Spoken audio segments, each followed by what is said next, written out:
Magandang oras mga kababayan, mga kagulin boy. Meron tayong bigyan ng reaksyon dito sa decode ni Miss Maganda. Walang iba kundi si Nikita Kapoor. Ang kanyang pananaw dito sa nangyayari sa Iran, ayon sa kanya ay napakalaking advantage kay Putin. Well, yan din ang sinabi ko nung nakaraang vlog natin na dahil sa kumalas na yung isa sa NATO, yung si Macron, di ba? And then si Trump ay nauna ng kumalas. So nagkawatak-watak na ang NATO. Ito yung vision ni Putin na kapag hindi na united ang NATO, yan na yung tamang oras para siya aatake dyan. Kasi yan ang big dream talaga ni Putin, na ibalik sa dating Union Soviet Socialist Republic ang buong Europa. Grabe no, dahil sa nangyayari sa Iran at dahil sa kumalas si Trump sa NATO ay parang nawala ng gana ang NATO. Parang hindi na solido ang kanilang brotherhood. Kasi hindi sila sumuporta kay Trump, yun ang kanilang pagkakamali. Ngayon, isa pa sa mangyayaring hindi maganda dito ay hindi nasusuporta ang Amerika sa giyera ng Ukraine kontra Russia. At ano ang mangyari diyan kapag hindi nasusuporta ang US? Ang US ay mayroong $300 billion na ayuda ni Biden. Kaya nga sabi ni Trump, nako, grabe naman magbigay si Biden, $300 billion, billion dollars yun sa Battle of Ukraine. Kaya umabot yan ng 4 na taon dahil napakalaking gastos ng Amerika diyan. Sabi ni Trump, napakayaman naman ng Europe. Napakayaman ng NATO Germany nga yung pangalawa sa Amerika na pinakamaraming ginto. Tapos bakit hindi nila kayang suportahan ang Ukraine kung wala ang Amerika? Di ba mga kababayan? Kayang-kaya nila yan ang dami-daming NATO nation. Tapos pinabayaan lang nila ang Amerika, si Biden noon na magbigay ng $300 billion para lamang sagupain ng Ukraine ang Russia. Kaya nga tumagal ang Ukraine Ngayon, ang mangyari diyan, kapag nakuha ni Putin ang Ukraine, wala nang bakod. Bali wala na yung wall na nagprotekta sa buong NATO. Kapag napasok na yung Ukraine, ibig sabihin, napasok na ang gate ng NATO. Kaya napakadelikado. Yan ang kaya nga nakikita ko na baka si Trump at si Putin ang magiging magkaalyado sa susunod na panahon Sana hindi mangyari yan. Kasi biglang nagbaliktad ang ang samahan ng mga bansa. Dahil yan sa NATO. Si Trump, okay lang naman talaga si Trump. Ngayon niluloko talaga ng NATO si Trump Ang Amerika ang pinapagasto sa Ukraine. Tapos kapag may giyera sa NATO, nandyan ang Amerika natutulong, pero pagdating kay Trump sa Iran ay hindi talaga tumulong ang NATO. Grabe ang duwag-duwag ng NATO. Paano hindi duwag? Ang daming bakla sa Europe Kaya baka mga bakla yung mga presidente diyan. Alright, so ito pakinggan natin ang decode ni Nikita Kapoor ng Jag Grant Channel.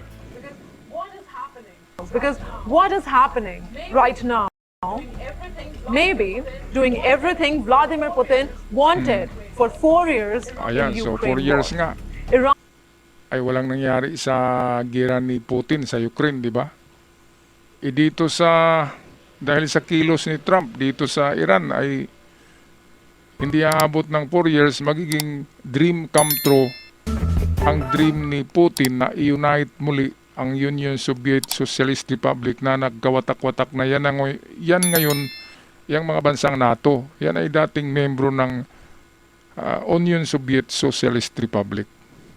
Kaya pwedeng dream come true para kay Putin. Sabi ko nga, masaya si Putin ngayon na nakatingin sa NATO na medyo hiwalay-hiwalay na. Balik tayo kay Nikita. Iran's war may be turning Putin's dream into reality. Yes. The Kremlin's biggest strategic goal was never just capturing territory in Ukraine. It was always bigger to divide the Western alliance, to weaken NATO, to choke Europe's economy, and to fracture support for Ukraine. And now, that nightmare scenario is Ayan, so suddenly nagiging looking reality very na nga much eh. real. Kung bakit tumutulong talaga ang Amerika sa Ukraine na mapigilan pagpasok ang Russia, yan ay dahil kapanalig ng Amerika ang NATO. At alam ng Amerika na kapag nandyan ang NATO, matibay talaga na depensa yan. Kasi kung sa Senado pa yan, majority ang NATO at US eh. Majority senador yan. Ilan lang ba ang magkaalyado sa panig ng Rusya na malalakas, di ba? Kukunti lang naman. Kaya ang NATO at Amerika, sana yan ang dream team ng NBA. Ngayon, inunahan nila si Trump eh. Kaya yan yung nangyari. Kumalas lang yung powerful na higante na Amerika ay nagiging mga bakla na yung, nagiging marupok na yung mga leader ng NATO eh. Biglang gumaganon eh. Biglang gumaganon. Lumilitaw yung pagkabakla eh. Sobrang matakutin. Grabe. Tapos ngayon, may lumabas pa na na balita na ang NATO daw ay galit kay Trump. Sila pa yung magawang magalit. Yang lagi-lagi ng pundo ng Amerika sa NATO eh. Ang Amerika ang pinakamalaking pundo sa NATO in terms of pera. Ay lalo na sa mga ayuda, yung USAID. Mayroong USAID ang NATO eh. Kahit nga Pilipinas, meron tayong USAID. Iwan ko lang nasaan yung mga karton na mayroong laman na USAID. Mga kababayan, balik tayo kay Nikita Kapoor ng Jagran Channel. Poland's Prime Minister Donald Tusk has issued a stark warning, saying what the world is witnessing now looks like Putin's dream plan. Listen to the pieces of the dangerous puzzle I'm about to tell you. First, NATO under pressure. Fresh political tensions over the Iran war have once again raised questions over the alliance unity. Repeated threats about weakening or even walking away from NATO commitments have triggered alarm bells across European capitals. And this is exactly what Moscow has always wanted. For years, background. Military aid, financial packages, political focus, everything, all of it Ayan, so starts competing hihina with a talaga new ang global suporta kaya, crisis. Kaya Zelensky ng Amerika o baka talagang titigil ng Amerika pagsuporta diyan sa Ukraine. Kasi hindi tumulong ang NATO kay Trump eh. So sabi nga ni Trump sa isang interview sa kanya na mayaman naman ang NATO. Sila na lang yung magsuporta sa Ukraine. Bakit hindi nila maibigay yung kasing laki na halaga na ibinigay ng Amerika? Bakit hindi nila maibigay ang mga armas, mga munitions sa Ukraine? Yan naman ay depensa ng NATO against Russia para hindi mapasok ang NATO. Dapat ang Ukraine ang kanilang first kung isla pa yan, first island of defense. Kung wala ang Ukraine, napasok na sila eh. Kaya pasalamat sila sa Ukraine. Ang gawin ng NATO, bigyan ng armas, ng ayuda, ng pera, ng budget ang Ukraine na katulad ng ginawa ng Amerika. $300 billion ang gasto ng Amerika in 4 years sa gira sa Ukraine versus Russia. Kaya nga nahirapan din ang Russia dahil suportado talaga ng Amerika financially ang mga gastos diyan ng Ukraine. Kaya para sa akin, maling-mali talaga ang ginawa ng NATO na hindi sila tumulong kay Trump sa Hormuz. Alam naman natin si Trump na ganyan talaga ang ugali niyan, unpredictable. Tapos hindi sila tumulong. Hindi naman sinabi ni Trump na magipaggira kayo. Kaya naman ni Trump yun. Ang kay Trump lang na show of force, show of unity, show of brotherhood. Ay nako NATO. Ang UN ay merong 60 countries na bumuto na gamitan ng military ang Hormuz ng United Nations. Ang nagbeto diyan, ang umayaw, ay France, Russia, China. Yung tatlo umayaw na hindi gamitan ng military. Kaya anong nangyari, di ba? Anong nangyari kay Macron? Ay nako, si Macron sinuntok ng asawa niya sa mata na black eye, kaya palaging nag-sunglass. Huling-huli sa kamera ng newscaster, viral video yan. Okay, balik tayo kay Nikita Kapoor. This is exactly why Donald Tusk warned that holding support for Kyiv would be a dream scenario for Vladimir Putin. Because every missile diverted, every diplomatic meeting delayed, every financial package blocked helps Russia. A divided Europe is far easier to pressure than a united one.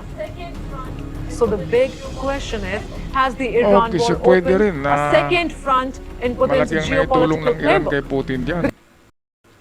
Dahil pwedeng pagkatapos ng pagsiklab ng gulo sa Middle East, ay pwedeng sisiklab na naman sa Europe, Russia versus NATO.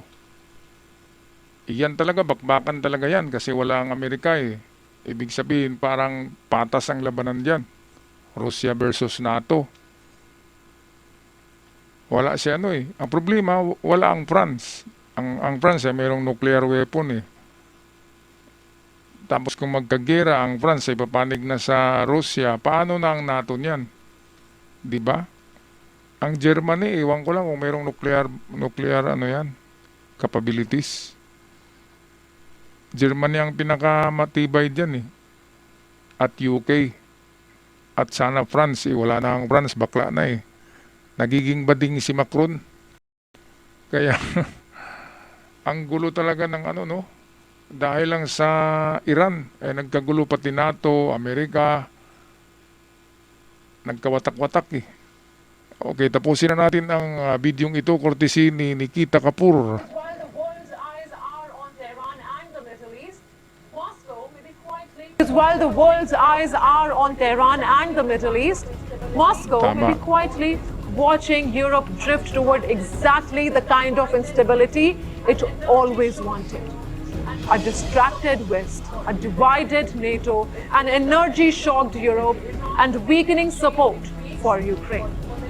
If this continues, then the Iran war may achieve in weeks what Putin has chased Ayan, for so yan yung years. sinasabi Not ko victory on palagi the na battlefield, ang panalo but dito si strategic Putin. chaos in the Dahil West.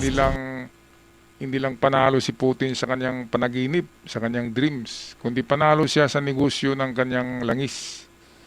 Kasi ang Russia ay isa sa biggest exporter of oil.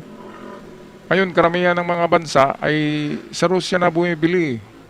Kaya lalong yumaman ang Russia ngayon dahil sa langis. Ang buong Europe, Russia ang nag-supply niyan eh. Kaya kahit kalaban ni Putin ang Europe, bumibili pa rin ang Europe ng langis sa Russia.